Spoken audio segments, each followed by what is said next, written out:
Welcome to the Stanford MBA Student Alumni Panel for the South and Southeast. I'm Allison Davis, and let's go ahead and meet our panel.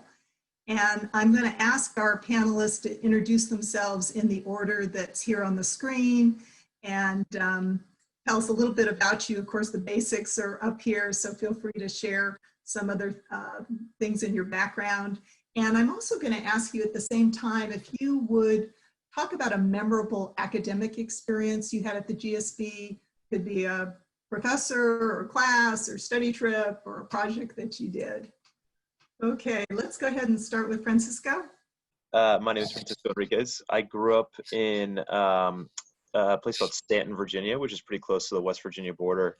Before I came to the GSB, I ran a think tank in Austin, Texas. I know there's some people from Texas here for about 5 years. And now I am an MBA 2 slated to graduate in 2021. You came with a spouse, I think, didn't you? Yes. I got married a couple years ago, and so I came in with an SO. I'm happy to answer any questions about that process.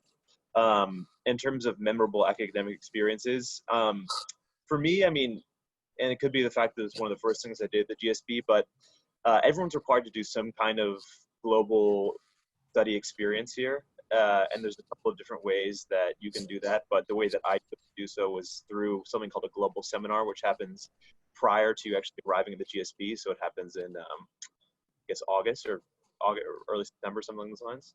And I mean, immediately upon arrival, I did mine in China. Immediately upon arriving in China and meeting my future classmates, I mean, I was just totally blown away by everyone. I mean, their humility, their honesty, their intelligence, their humor, everything. And so it was a really, really great introduction to the GSB and remains one of the best I've ever taken. So that's great.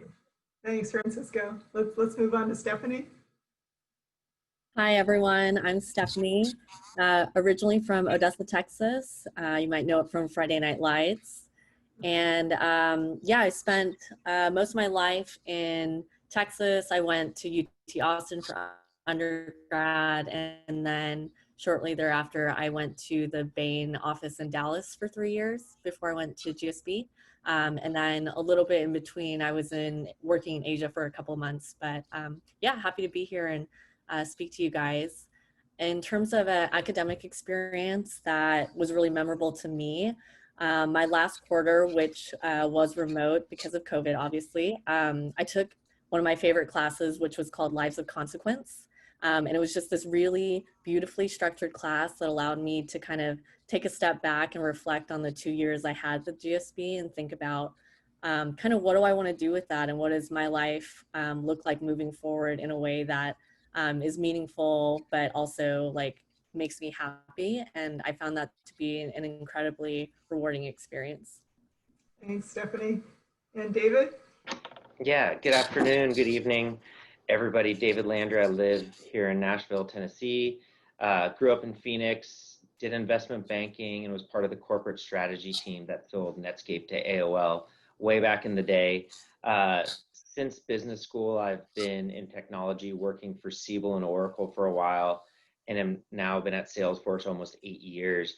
And for me, if I think about one of the most memorable kind of classes, and it's actually a professor, I know he's still there, Joel Peterson, and he taught real estate, which I wasn't particularly passionate about real estate other than, you know, it's curious, a house and house valuations, but really on commercial real estate. But the thing that stuck with me is just his values and how he was an honest, values-driven family person.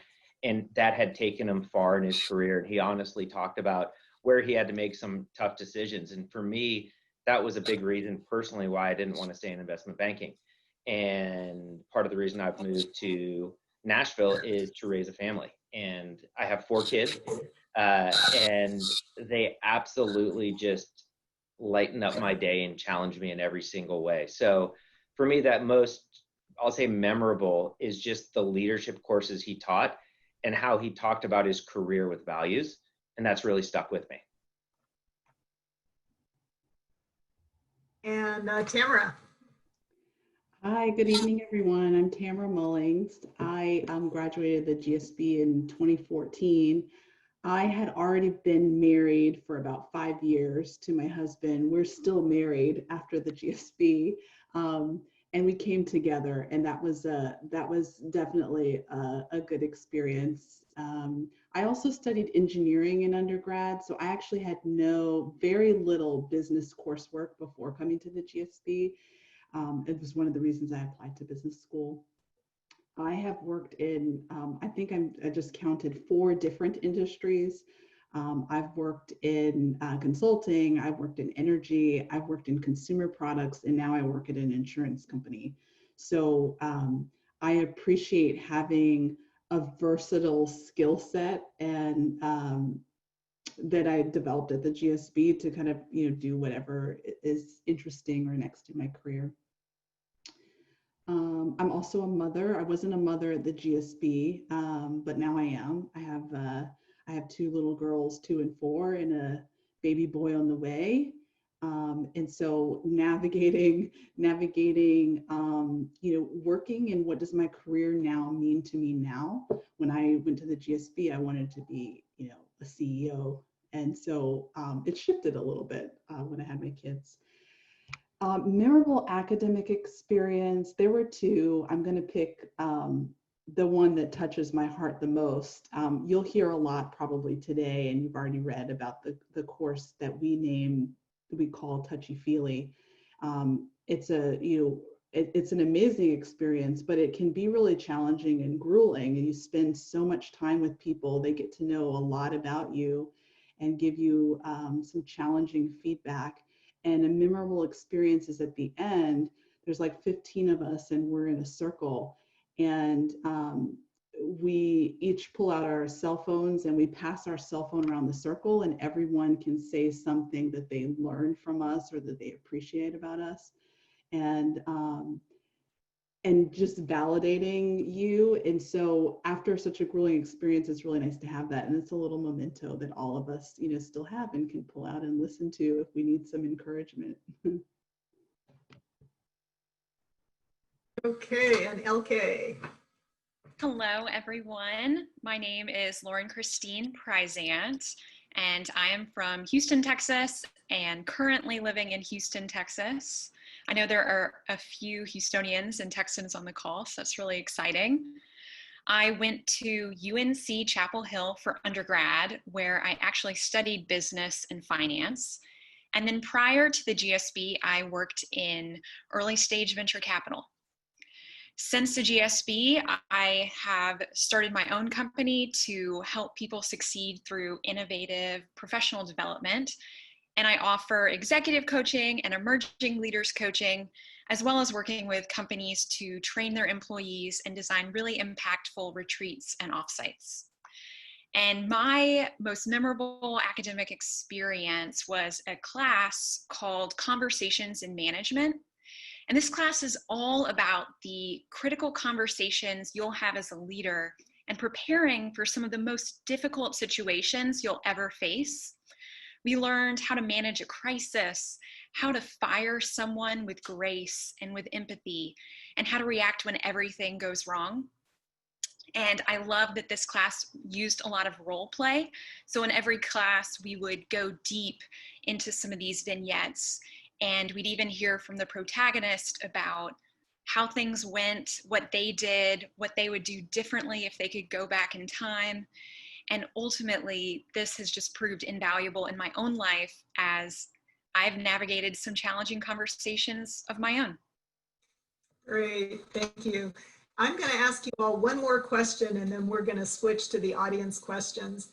As some of you may know, personal leadership development is a big part of the Stanford curriculum, and we've got a wonderful range of work experience on the panel. So I'm going to ask each of you if you could talk about how the GSB curriculum and experience prepared you. I know, for example, Tamara's worked both in large corporate settings as well as her own venture, and LK just started a venture, and David, I know, has a very large team at Salesforce and big corporate setting. I'm actually going to ask Stephanie, maybe I'll start with you, Stephanie. to talk about your experience as a Arbuckle Leadership Fellow, which is an optional experience that you can do as a second year. And if you talk some about that and how it's impacted your leadership style. Yeah, I would love to. So like Allison mentioned, the Arbuckle Leadership Program is something that not everyone does, but you apply to at the end of your first year so that you can serve as a squad leader and a personal leadership coach in your second year. And I would say that it was definitely one of the most defining parts of the GSB for me.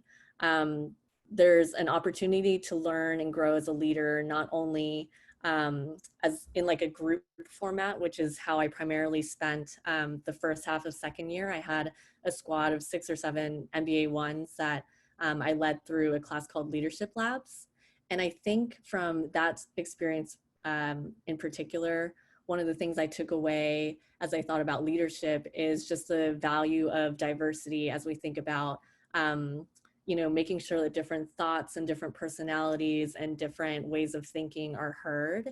And what does it look like as a leader to make sure that you can enable all of those different voices in that way? So I found that to be an incredibly valuable lesson for me as I think about leadership. And then the second part of the program that I thought was really impactful was just a lot of dedicated time learning about what it looks like to be a good coach.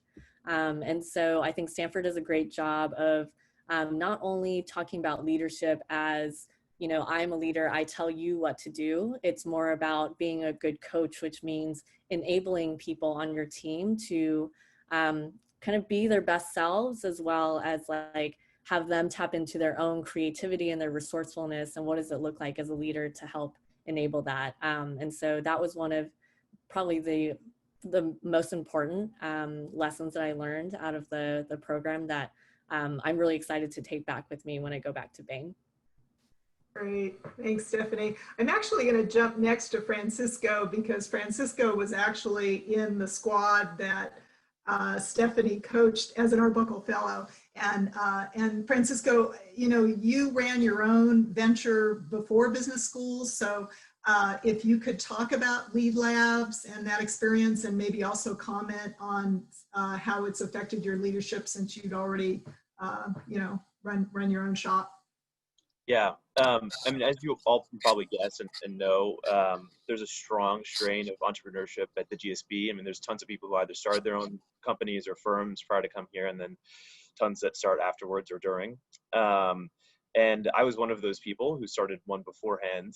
And I think that one thing that I recognized coming to the GSB is there was a large gap in my own leadership capacity, and the fact that as I'm sure many of you can empathize with or have experienced yourselves, I was really, really heads down and working on what I was doing. And as a result, I think that my leadership style was more reactive than anything else, in such that as opposed to being proactive with my employees and being overly communicative and going on my way to be an empathetic, kind person, I instead just mostly did things off the cuff, which didn't really work out. What Leadership Labs allowed me to do and what Stephanie really helped facilitate was just more concerted reflection on both how I communicate with people, how people react to my style of communication, and just generally how you perform with groups of people on an interpersonal dynamic basis. And so just an incredible opportunity to kind of set aside time every single week to meet with a group of people who you become incredibly close with and connected to, including your squad leader, to just receive feedback on new ways that you want to try to communicate with people, new ways that you want to try being a leader or stepping back or stepping forward in a conversation, anything that you think would be interesting from experimenting with your own method of engaging with the world around you. So it's really, really useful program, and one that I look fondly back on quite a bit. Great, thank you. I'm going to continue with this thread with Lead Labs and move over to David. The Leadership Labs actually culminates in an all-day simulation called the Executive Challenge, where you get to put some of these skills into practice in situations, usually boardroom situations with alumni who are role-playing. And David's been a long time judge at the Executive Challenge. So David, I'm going to have you talk about that experience from that point of view, but then I do also want you to comment on how the GSB has prepared you for, you know, a career, especially in a large corporate setting with a very large team. Yeah, and thank you, Allison. I think these topics may actually come a bit together.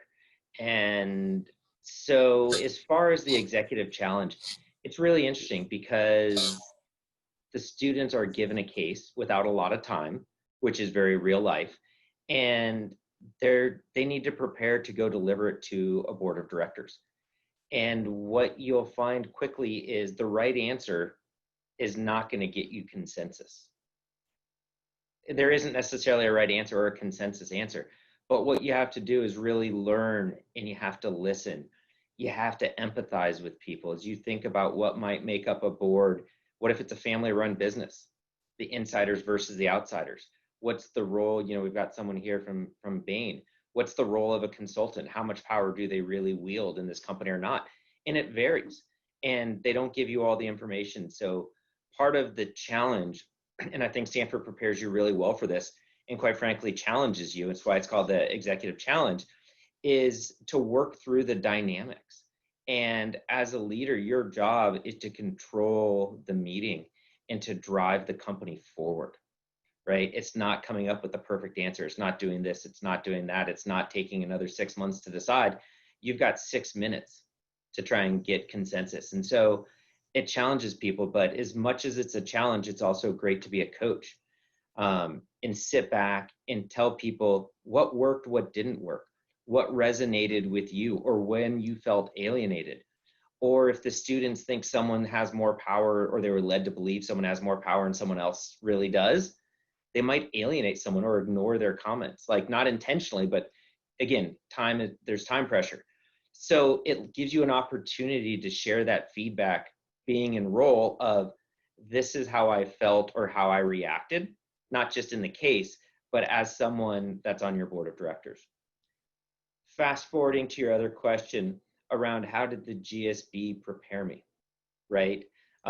It did in so many ways, but one of the ways it taught me was leaning into personal and comfortable conversations, whether it's touchy-feely or high-impact leadership, or I know they have different names, but you think about it, this year, not just with the pandemic and talking to people about, hey, what's your work from home situation? Tamara has, 2 kids, a third on the way. Well, guess what? If there isn't daycare, that could put some strains on what's going on with her and her ability and her hours and her availability. You know, I hate to say it, but the murders of George Floyd, Breonna Taylor, Ahmaud Arbery. I have some African-American people on my team.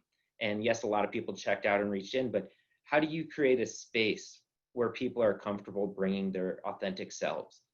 And how do you create that level of vulnerability? I know Brene Brown talks a lot about vulnerability as a leadership trait, but classes at the GSB and even the GSB experience challenge you to lean into it. Going into the GSB, particularly, you know, having done banking first, it was always about hard charging and being right and being smart and working harder. Guess what? That's not what's going to win the GSB challenge or win in a long-term repeated game of life and leadership. And it's coupling some of the things that got you to the GSB, taking that level of introspection to learn and be willing to lean into some of these hard conversations, recognizing you're going to stumble a couple of times, and that's okay, but listen, internalize, and try and get better. And that's what's going to set you up for greater success. This year, unlike any in my career, has had, again, the health conversations that we've never had, the race conversations that we've never had, and it's teeing up, or it's been heavily influenced by the great learnings at some of the sessions, workshops, experiences at the GSB, to really lean in and be uncomfortable and be comfortable enough to say, I don't know and I'm uncomfortable.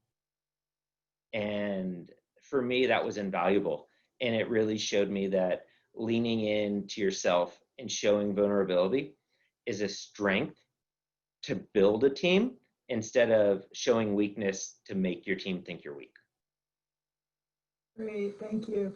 Tamara, I'd love to have you comment on leadership in, you know, you've been in large corporate setting, you've been on your own venture at True Glory, and if you could talk about the different leadership attributes that you developed to deal with those different settings.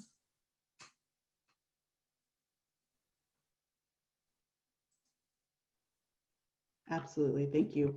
I mean, the type of leader that you are, this is what I learned at the GSB.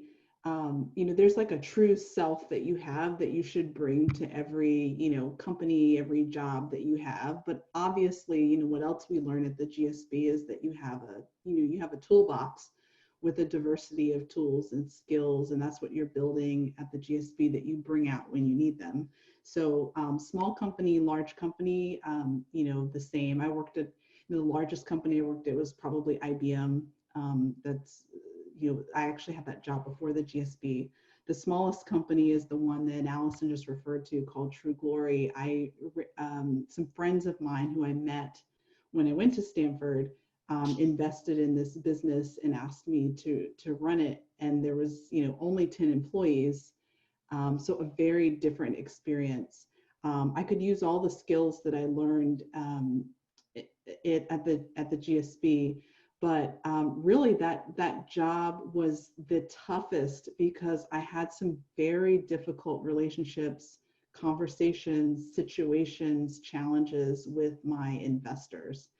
And I think at larger companies, sometimes the way that you kind of manage up or partner is, you know, you may defer a lot, you may, you know, anticipate what they want and kind of serve.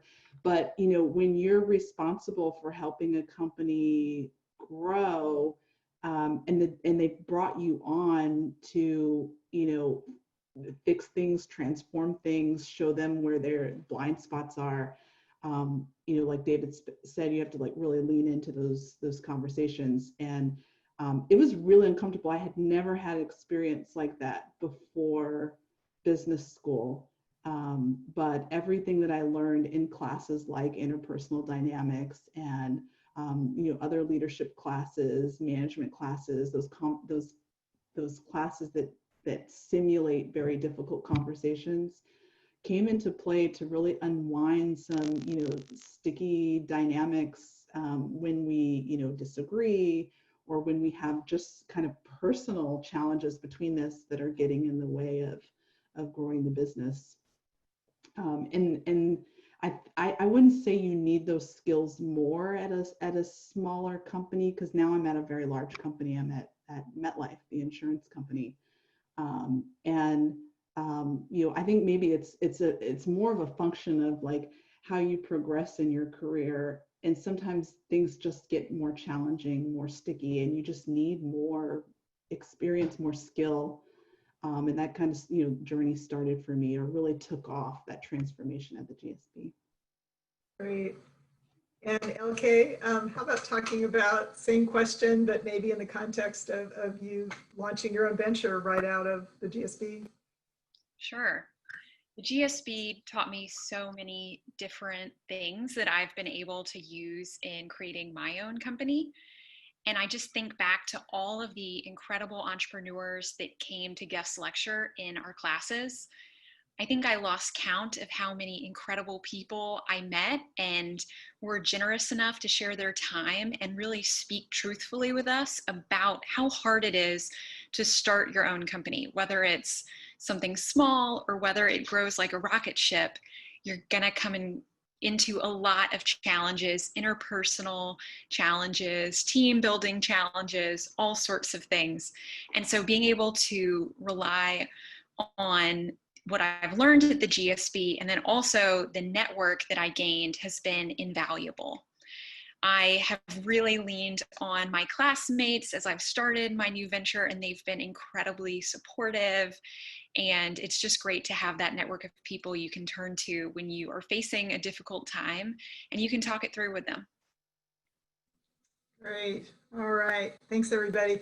So we're going to switch to audience questions, and looks like we've got quite a few already. Feel free to submit them in the Q&A box, and again, you can upvote them. So let's see. We've got like a 5-part question here with the most votes. Not sure we can get to all of these, but how about answering, let's see, what the culture is like. And I'm not going to have every single person answer every single question, but Francisco, I think I'll toss that to you to begin with, since you're currently a student there, how you describe the culture. Yeah, I've actually had this conversation a lot with over the past several months because of, you know, the new round of admins coming in and getting in contact with them. I think that one thing that I have really grown to appreciate about the culture of the GSB that is a function of the great people at admissions, I'm sure, is one, the really small class sizes, and two, the fact that I think unlike other programs maybe across the country or across the world, the GSB, despite the fact that I think it attracts really, really top tier talent and the class sizes are small, still maintains a level of immense support for one another as opposed to competition. And so the result is that you can openly talk about ideas and ventures, you can study with people for classes, and I truly have never experienced some level of, like, again, toxic competition that may pervade other schools that you have, that is totally absent here. The result being is that I think that people are extremely eager to help each other.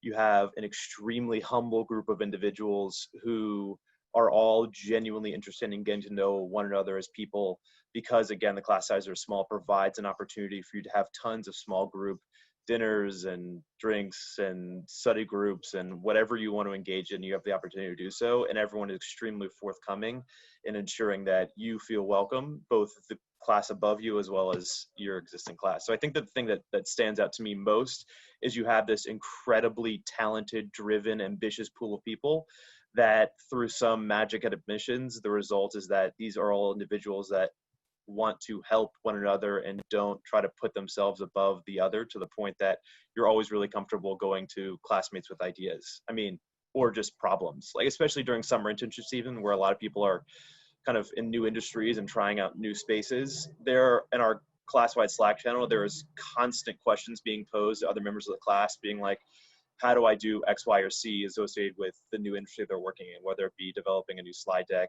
or doing, you know, a market map or market research, or basic questions about like how, I don't know, hybrid cars work, anything of the above. You'll see these questions constantly posed and constantly answered. So. Excuse me. Nigel's asking, what questions did you ask yourself before you decided the GSB was the right place for you? And why don't we just broaden that? And if a couple of you would talk about how you decided, how did you choose the GSB over other choices that you might have had? Who wants to take that? I'll start with that. One thing about the GSB that really attracted me was the small class size. I loved that it was small enough where you could get to know everyone in your class on a first name basis, but it was also a big enough class where there's a ton of diversity and different backgrounds that you can learn from. And I just loved that aspect about it. Great. Anybody else, how you decided on the GSB? Yeah, I'll say something. It's related to the culture question that was answered earlier, but for me, culture was a really important part of my decision-making process. And the way I like to think of Stanford, the way that I had heard of it and also in which I experienced was, I think the culture in Stanford really spoke to me in that it wasn't just about becoming a better business leader, it was about becoming a better human. And that was really important to me as I thought about if I'm going to spend 2 years dedicating, you know, my time to this, like where do I want to see growth? Is it just in technical skills, or is it also in like leadership skills and interpersonal dynamics and that sort of thing? And I know I knew that Stanford differentiated itself in that way, and so that's why I chose Stanford. Great. Lauren, this is LK, this is a question specifically for you from Cohen. He asked, how did you prepare yourself financially to become a full-time entrepreneur? And did you have any debt to manage after the GSB? Yes, this has been a challenge for sure, but I'm so glad that I took the leap into entrepreneurship. one thing I'll add to my story is that I did work for a private equity firm right after graduating until earlier this year when I decided to go full-time into entrepreneurship. And I have lived very frugally, saving as much money as I can while I'm in this sort of building my business phase. So it has been a lot to manage, but I think with some advanced planning, you can pay down some debt, save your money, and get prepared for the period of time in which it takes to build an income back up. Great. This is a question from Robert, who's asking, can you discuss how the role of the Stanford network has played in your post-MBA career? And I'm going to skew that specifically to the South and Southeast in terms of folks who went back after business school or eventually ended up there, how the network helped you in terms of your career search. And why don't we start with you, Tamara, since you've worked at a few places there in the South since graduation. Yeah, and also I stayed in Silicon Valley for several years after graduating. So I've just moved back to the South a couple of years ago. So naturally, the first thing I did when I got here and a little bit before I moved was to reach out to the Stanford network. And admittedly, the Southeast has just by sheer volumes, fewer alumni than obviously, in Silicon Valley, where you can find a lot of Stanford alums. So that said, there's not, like a ton of Stanford alums in energy here in the Southeast or, in insurance for that matter, but there are a few. And when you reach out, I'm sure I've not received a response from someone, but really, everyone that I've reached out to, as far as I can remember, has reached back out to me, either set up time to see me in person or to set up a call or offered to, introduce me to someone else. And I think that's really special. I've heard experiences from other people who go to other business schools that that's just not the case. I wouldn't say that we feel obligated. We just genuinely, care for each other in our careers. Like that experience that Francisco talked about, it kind of lasts afterwards. Like, I want to help you, in your career, in your life, achieve. And if I have some piece of the puzzle that you need, I'm, willing to help. And that was my experience. So, people helped get me interviews. They introduced me to people who could answer, the more, intensive questions that they had. And also, they're two of my really good friends that when I moved here, I had no friends. Two of my really good friends now are GSB alums. We didn't go to school together at the same time, but I met them and we really connected. And, that's valuable too. Just having those friendships, people to, be with you as you, challenge through life. That's what I experienced at school and what I've experienced afterwards with the network. Great. Anybody else want to comment on career search or alumni network in terms of going back to the South or?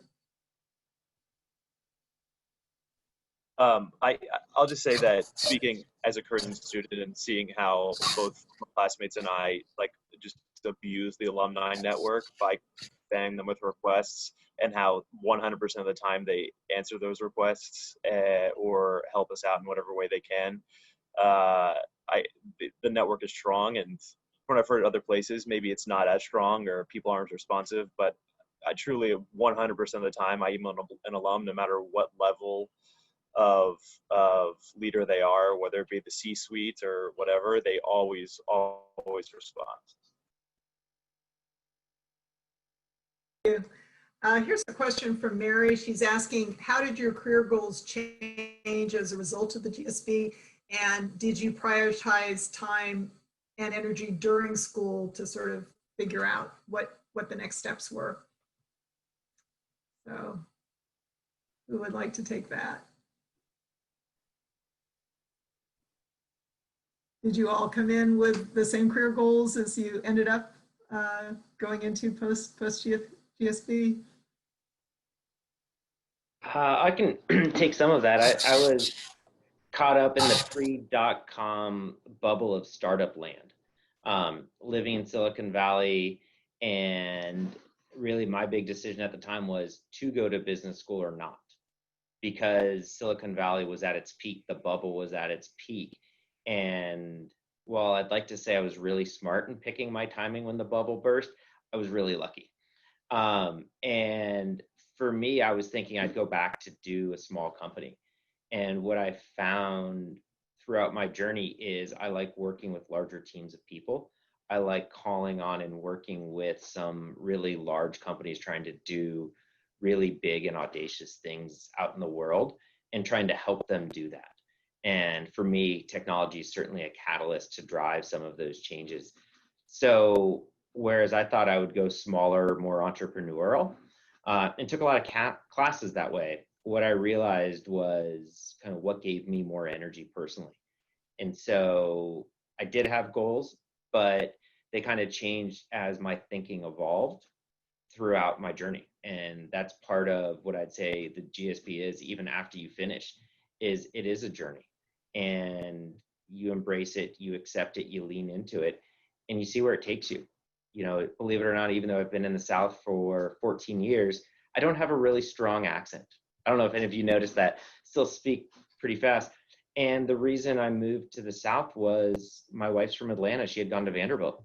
And we agreed this would be a great place to have a family. And for me, at a certain point in my career, I decided it was more important to move to a place with good education and a bigger house and things like that, and to do my career from there versus staying in a bigger urban area where there's typically a lot more fluidity in jobs and things like that. It was a personal choice trade-off, but it's been really rewarding because the jobs I've had, even when I came to Salesforce a while ago, they preferred me to be somewhere else. And, you know, being a good former investment banker and business school person, I gave them a price, maybe not a rational price of what it would take to move me to San Francisco or New York. And I priced it such that I could still stay here in Nashville. And for me, I've engaged with people who have graduated here as well as the alumni network. And I still call on my network. I actually had a call last night with a friend who's at a company, I won't say which one, but they're being bought by another company. And we've got a large partnership with his company, not he and I, we didn't do the partnership, but there is a partnership between our companies. And really what I was calling him to do was, number one, check in on him and his daughters, make sure everything was going good. He just had a birthday. But then number two was just to understand, how is the power shifted, right? Nothing proprietary, but how are decisions being made? They used to be more centralized. Now they're very decentralized. How is that really showing up? Because that'll help me better partner with them, not around a specific sale or anything like that, but really show up.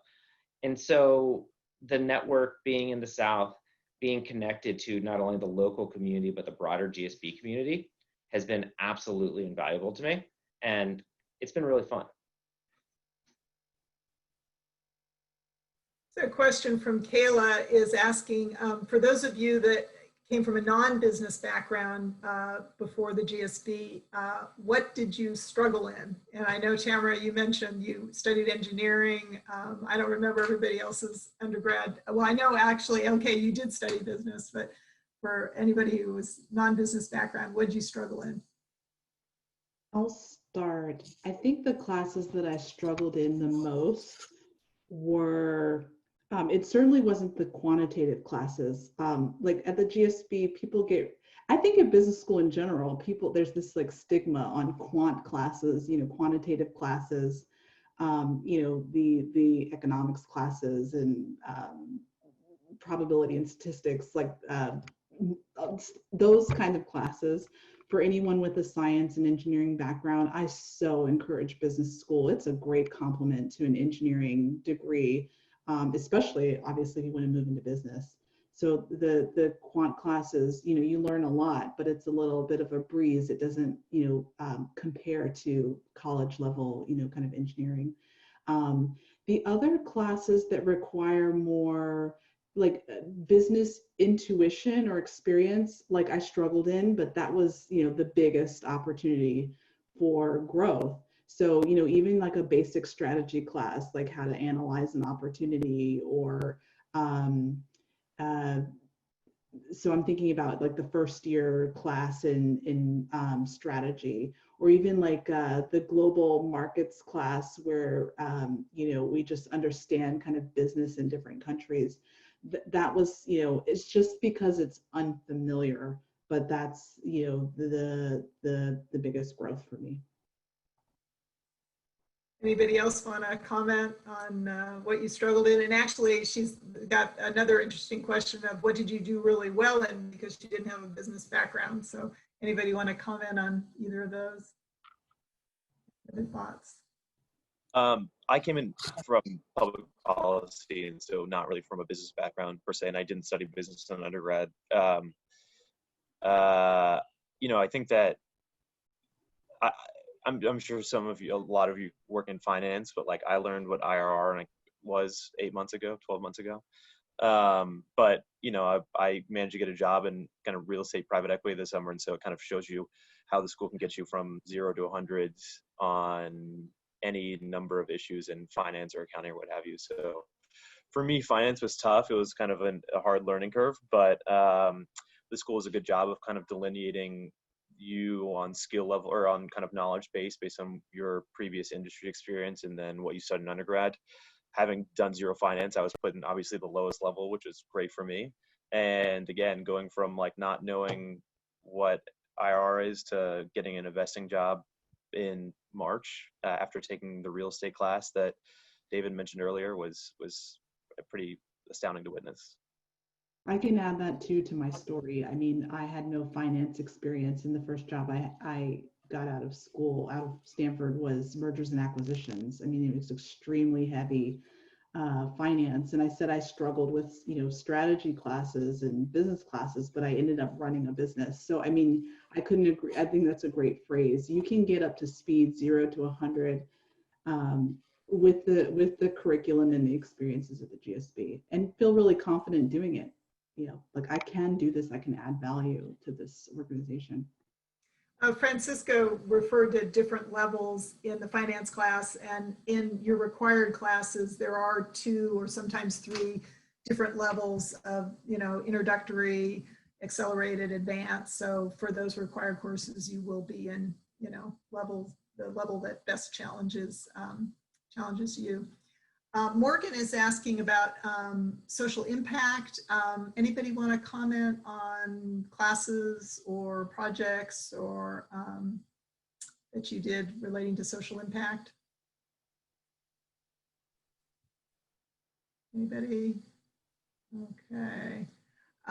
We do have a Center for Social Innovation, and we do actually have a certificate in social entrepreneurship and public management that you can pursue at the GSB. And there's social entrepreneurship club, and there's summer internships in social impact. So if that's your interest, you will find a place. There's also a bunch of grant programs, I believe, right, for summer internships. Say it again. I said there's also like several grant programs. Right. Yep.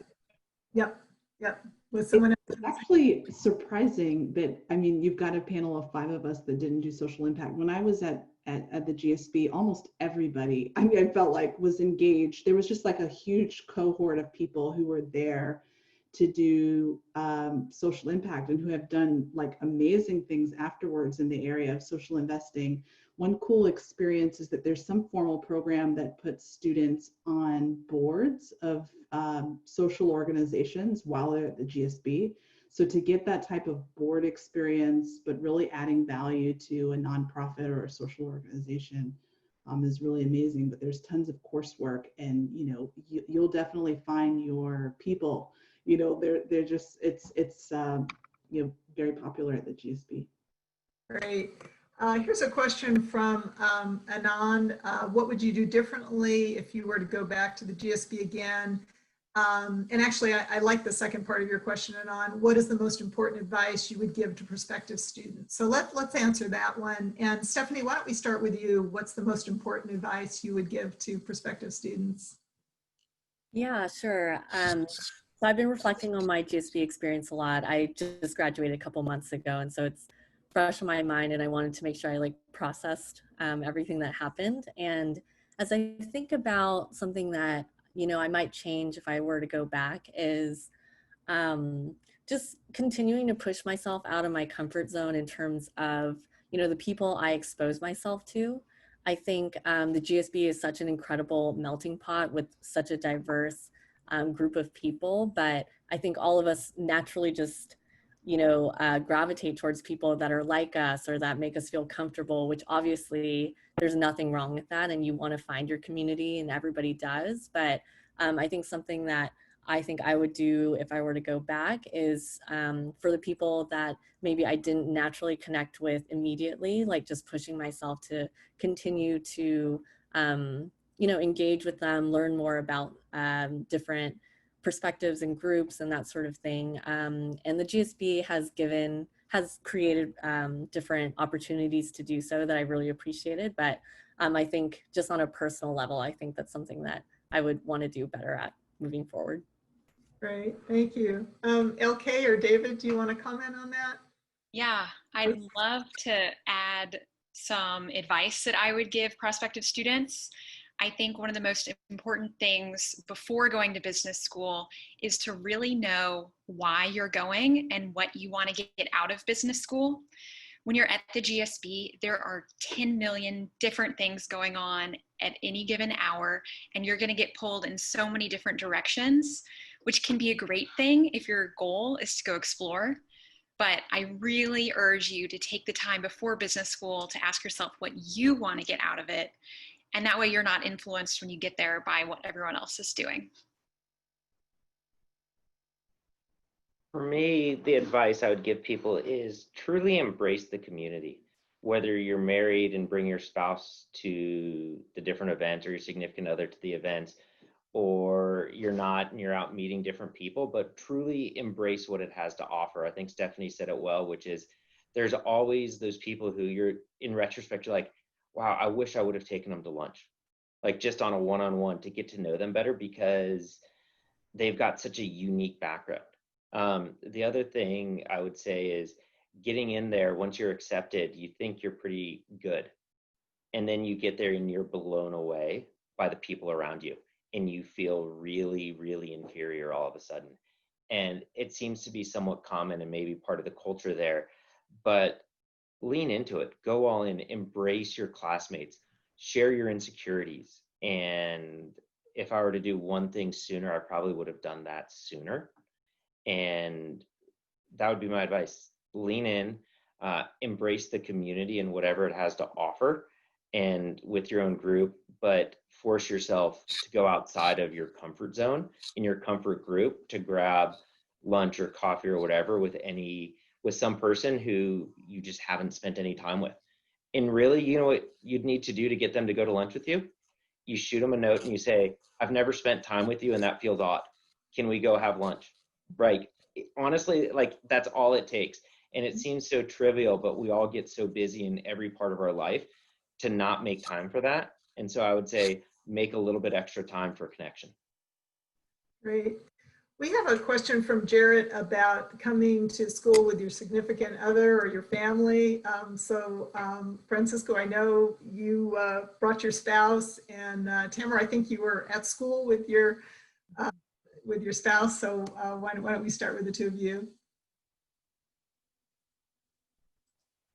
Yeah, coming to school with a spouse it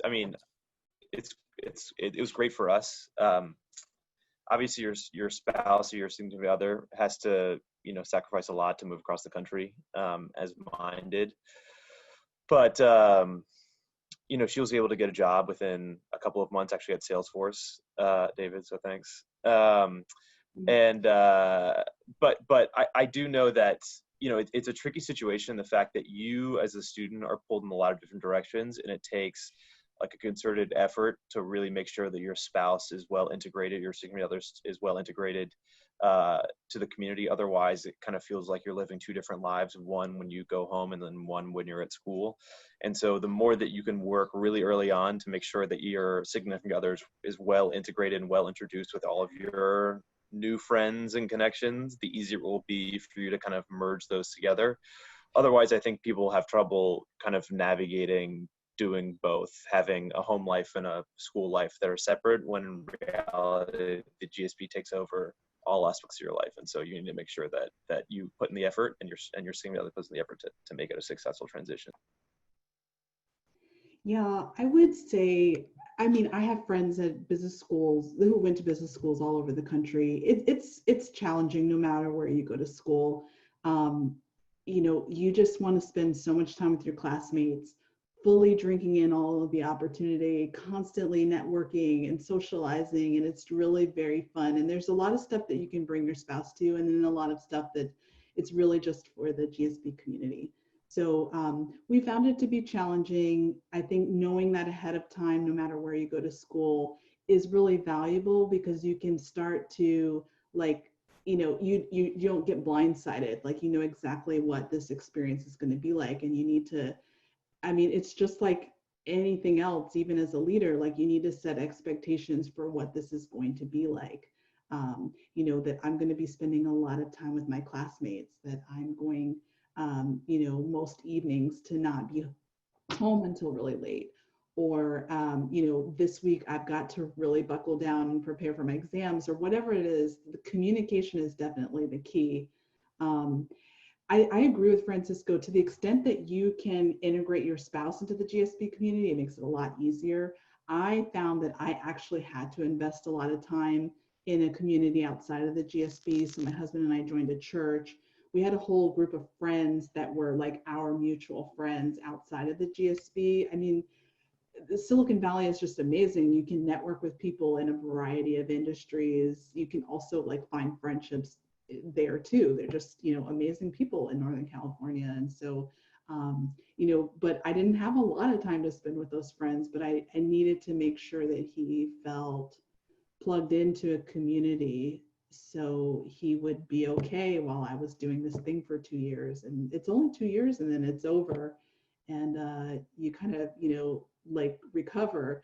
I mean, the one thing I will say about, you know, for anybody who is interested in getting a spouse or already in a relationship, I mean, the transformation that I experienced at the GSB didn't help me, not only help me become a better leader, it helped me become a better spouse, more vulnerable, more communicative, more willing to admit my imperfections and insecurities. And, you know, my husband is, you know, he'll you know, definitely share that with people. Like, I became a different person, someone better. But please join me in thanking all of our panelists for sharing their insights and experiences with you today.